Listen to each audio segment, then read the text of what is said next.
नमस्कार, आदाब। संगीत नाटक अकादमी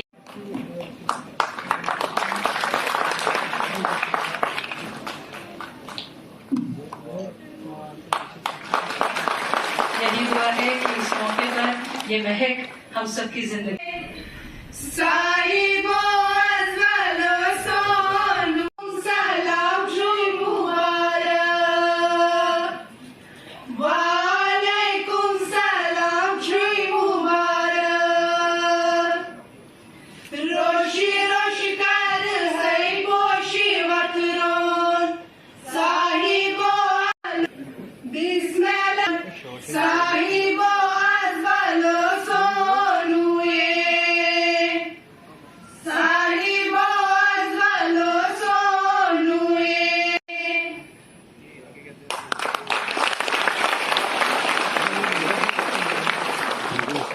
अब मैं दरखास्त करूंगी संगीत नाटक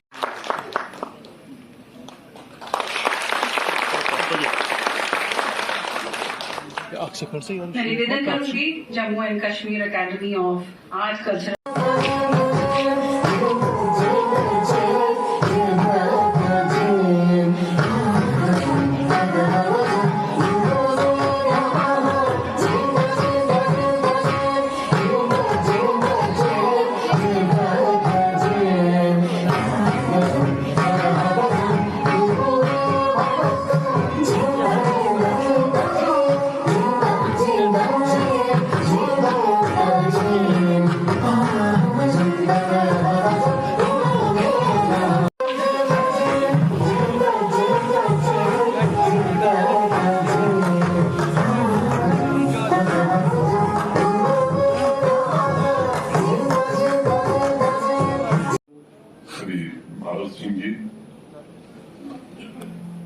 देश के विभिन्न हिस्सों से आए हुए सभी सम्मानित कलाकार, देवियों, सज्जनों तथा सभागार में उपस्थित कला प्रेमियों और बच्चों,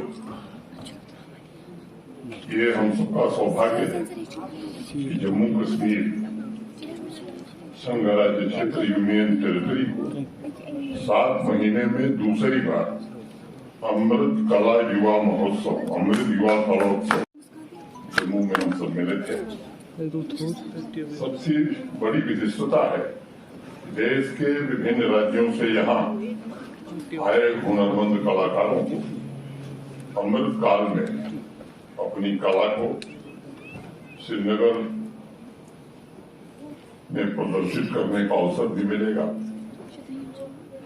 मैं देश के अलग अलग हिस्सों से आए सभी सम्मानित कलाकारों का इस्तकबाल करता हूं।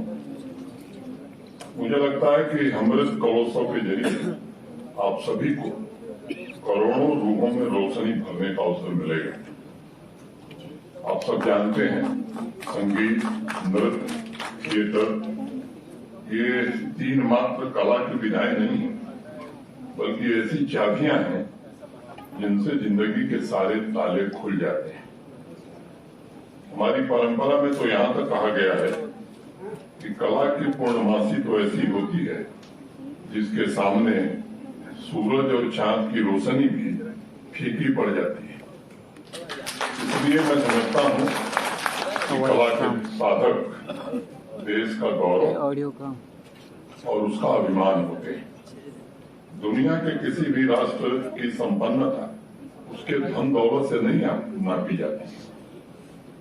आकाश को देखना हो तो सिर्फ कलाकार को देख लीजिए, क्योंकि उसके पास जो संपदा वही दुनिया का, जगत का साम्राज्य है। निजी तौर पर मैंने महसूस किया है कि संगीत, नृत्य, थिएटर, कला इन विधाओं में परम पिता की झलक भी मिलती है और जिसने पूरी तन्मयता से इसे जी लिया उसने शाश्वत जीवन के रहस्य को समझ लिया है। मैं समझता हूं कि देश आभारी है भारत के माननीय प्रधानमंत्री जी का, जिनके नेतृत्व में उस विराट प्लेटफॉर्म का अवसर प्रदान करना है जिसमें समाज की आकांक्षाओं, उसकी अभिप्सा की भी झलक मिले और भारतीय संस्कृति की प्राचीन परंपरा एक नई ऊर्जा के साथ इस अमृत कालखंड की यात्रा में देश का मार्गदर्शन कर सके। अभी कल ही जो नमदा आर्ट जो विलुप्त होता जा रहा है, पिछले 2 वर्षों के प्रयासों से अनेक आर्टिजन्स को प्रशिक्षित करने, ट्रेन करने में हमें सफलता मिली और कल पहली बार दिल्ली से इंग्लैंड के लिए नमदा आर्ट की बनी हुई चीजें एक्सपोर्ट के लिए रवाना।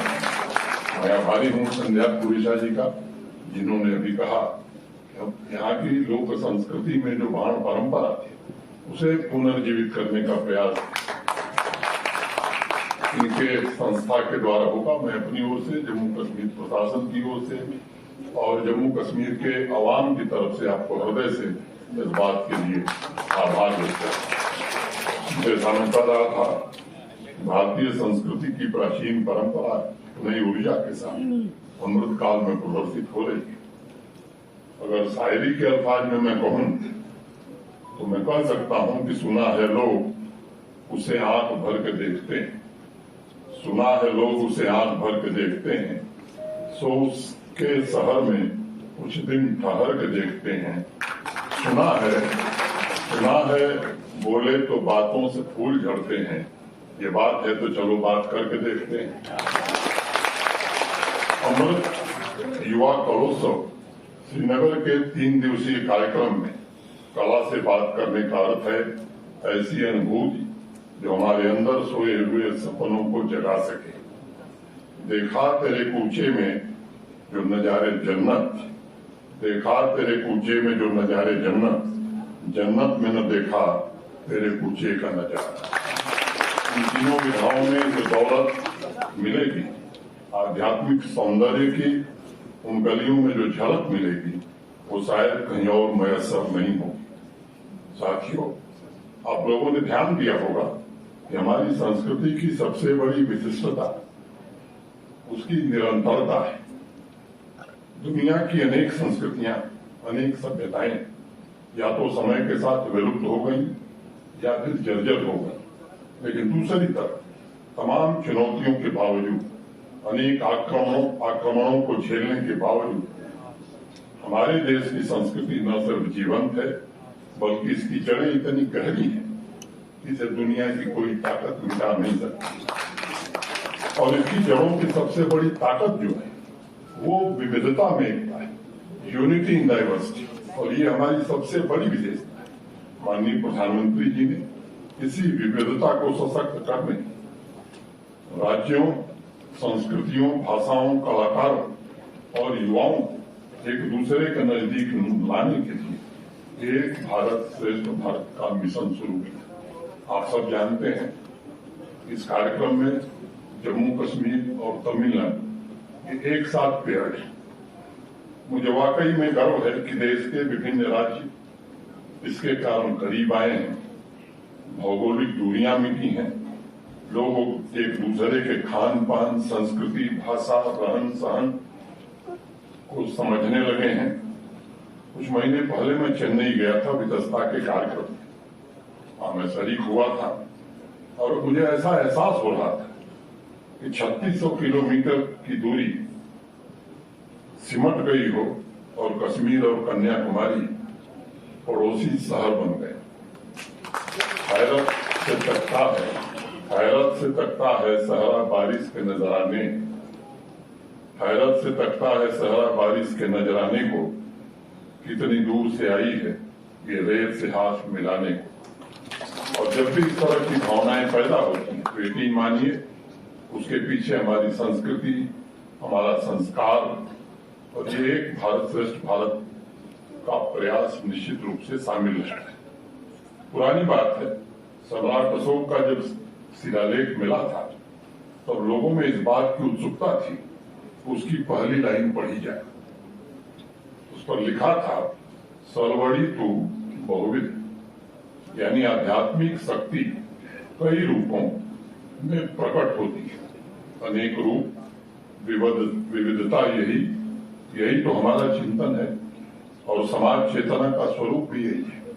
अनेक संप्रदाय, धर्म, रीति रिवाज, संस्कृति, भाषा, जाति, सामाजिक व्यवस्थाओं का अनेक स्वरूप, लेकिन ये कला रूपी एकता की माला में जब हम इसे पिरोते हैं तो उसकी सुगंध दुनिया के कोने कोने में प्रसारित करने में जो योगदान हमारे कलाकारों ने दिया है वो किसी दूसरे वर्ग ने नहीं दिया है।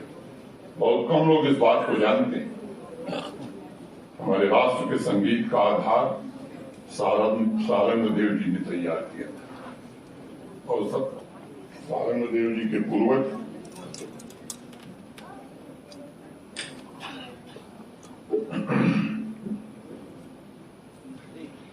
कश्मीर की इसी मिट्टी में जन्मे थे और यहां से वो दक्षिण भारत चले गए और दक्षिण भारत से राष्ट्र कवि सुब्रमण्यम भारती वो काशी आए और मातृभूमि की सेवा के लिए अलग जगह।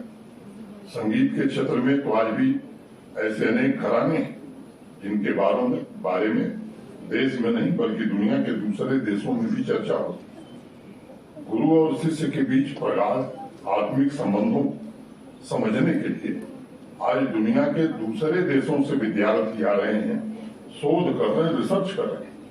इतनी विविधता शायद उन्होंने कभी अपने जीवन में नहीं देखी होगी और इसलिए मेरा मानना है कि जिस तरह किसी म्यूजिकल इंस्ट्रूमेंट के अलग अलग तार मिलकर मधुर संगीत पैदा करते हैं, उसी तरह हमारे देश के अलग अलग हिस्सों की संस्कृति मिलकर के एक भारत श्रेष्ठ भारत की रचना करती है। कई बार एक चर्चा सुनाई पड़ती है कि समाज का मन ऐसा है, समाज की चेतना ऐसी है। सवाल उठता है कि क्या है समाज का मन? मैं मानता हूं कि समाज का मन और चेतना दोनों का जन्म कला से ही होता है। चेतना का अर्थ है जिसमें काव्य भी हो, संगीत भी हो, कला के अलग अलग रूप भी हो और इसलिए हमारी संस्कृति कहती है कि कला ही वह माध्यम है जो मन का निर्माण करती है और व्यक्ति को उसके आगे और आगे ले जाती है। चाहे कितना भी विकसित समाज क्यों न हो, चाहे आज भले हम आर्टिफिशियल इंटेलिजेंस की बात करें, सभी काम आर्टिफिशियल इंटेलिजेंस कर सकता है, लेकिन कला के बिना वो अधूरा होगा, ये निश्चित रूप से मान के हमें चलना होगा। विज्ञान और संगीत, साइंस और संगीत का एक मिला जुला बैलेंस जहां बना रहेगा तभी समाज की चेतना खिल सकेगी, तभी राष्ट्र तरक्की कर सकेगा। कला यानी जिसने अपनी सभी विधाओं को रचना धर्मी राष्ट्रीय एकता के लिए समर्पित किया है। कला यानी जिसने समाज को अभिव्यक्त होने का अवसर दिया है ताकि समाज के विभिन्न वर्गों के लोग मिलकर भविष्य का रास्ता तय कर सके। आज यहाँ जितने भी कलाकार मौजूद हैं उनसे अगर आप अनुभव पूछेंगे तो शायद शब्दों में न बयान कर पाए, लेकिन ये सच है कि उनका अनुभव प्रेम और करुणा से ही उत्प्रोत होगा। आज भी आप देश के किसी हिस्से में जाइए, लोगों से पूछिए साहब लोक नाटक को किसने जिंदा किया? सभी की जुबान पर एक ही नाम होगा, हबीब तनवर। और जानते हैं उन्होंने संस्कृत में लिखे नाटकों को आधार बनाया और अपनी कृतियों से समाज में नए विचारों को प्रसारित होने का अवसर प्रदान किया। मैं मानता हूं कलाकारों की संवेदना बिल्कुल शुद्ध होती है, जितना शुद्ध एक छोटे बालक का मन होता है। उनके भीतर जो स्वर हैं उसमें कोई भेद नहीं होता और जब परोपकार की भावना, तब तपस्या, त्याग और साधना से ऊर्जावान राष्ट्र को तरक्की के रास्ते पर तेज गति से आगे बढ़ने का मौका देती है। देश के अलग अलग हिस्सों से आए कलाकारों से कहना चाहूंगा कि जम्मू कश्मीर प्राचीन काल से कला, संस्कृति और शिक्षा की तपोभूमि रही। राष्ट्र के मुकुटमणि के रूप में इसने मानवता को बहुत कुछ दिया है। मानव समाज को अनेक संभावनाएं दी। इसका सौंदर्य सिर्फ बाहर के लैंडस्केप में नहीं है, बल्कि इसकी अंतरात्मा में भी लल्लेश्वरी और हब्बा खातून की सरगम बढ़ती है। इसकी ऊर्जा ही कुछ ऐसी है कि सूरज उगते और डूबते वक्त एक ही जैसा सुंदर दिखता है। प्राचीन काल से सभी पंथ मजहब एक माले में गुथे हुए हैं और उस माले का एक एक मन का बहुत ही बेसकीमती है। किन्हीं काल कारणों से इस जीवंतता पर प्रहार किए गए, चाहे वो पड़ोसी मुल्क के द्वारा हो या चंद लोगों का एक इकोसिस्टम हो। आवाम के लाखों नागरिकों के सपनों और आकांक्षाओं का गला घोंटने की कोशिश हुई, लेकिन आज मैं कह सकता हूं यहाँ का नौजवान, यहाँ का नागरिक नए सपने देख रहा है, एक नया वातावरण बनाने में मदद कर रहा है। कला शांति की जमीन पर ही खिलती है, ये बात सबको ध्यान में रखनी चाहिए। जहाँ शांति नहीं होगी वहाँ कला खिल नहीं सकती है। पिछले 3-4 वर्षों में जम्मू कश्मीर में कला के क्षेत्र में भी एक नई लालिमा आई है, नया सौंदर्य आया है। कोविड महामारी के दौरान आप सबने बड़े संताप झेले, लेकिन मैं देख रहा हूं कि फिर नई ऊर्जा से हमारे कलाकार फिर से जम्मू कश्मीर के उस गौरव को वापस लाने की हर कोशिश कर रहे हैं। मैं आभारी हूं भरत सिंह जी का भी, जिन्होंने काफी परिश्रम किया है इसके लिए। 30 साल बाद अब छोटे शहरों में भी सिनेमा हॉल खुल रहे हैं। अभी कुछ दिन पहले ही मैं गया था, बारामूला और हंदवाड़ा में सिनेमा हॉल शुरू हो गए। पुलवामा शोपियां में पिछले साल शुरू हुए थे। सितंबर के अंतिम सप्ताह में बांदीपुरा, गांदरबल और कुलगाम, ये तीनों सिनेमा हॉल यहाँ के युवाओं को समर्पित किए जाएंगे। अभी बताया पुरेचा जी ने कि गांव में गई थी तो वहां भी महफिल सजी हुई थी। नए नए कलाकार अपने साजों को फिर से संवारने लगे हैं। मैं आर्थिक कठिनाई से परिचित हूँ, कलाकारों की आर्थिक कठिनाई, और बड़ी 2 साल की जो उनकी कठिनाई रही है, स्वाभाविक रूप से संवेदनशीलता के साथ प्रशासन उस पर ध्यान दे रहा है और आगे और ध्यान देगा। इस परिवर्तन ने समाज में एक नई जागृति पैदा की और तरक्की की तरफ बढ़ रहे कदम इस बात की गवाही दे रहे हैं। जम्मू कश्मीर के भविष्य के निर्माता और भारत के भी भविष्य के निर्माता हमारे युवा, हमारे कलाकार अपने सपनों को सच्चाई में बदल सकें, ऐसा वातावरण हमें बनाना ही होगा। आज जब हम देखते हैं वितस्ता झेलम के किनारे बच्चे आइसक्रीम भी खा रहे हैं और संगीत भी बजा रहे हैं, मुझे लगता है कि हर अमन पसंद नागरिक निश्चित रूप से प्रसन्न होता है।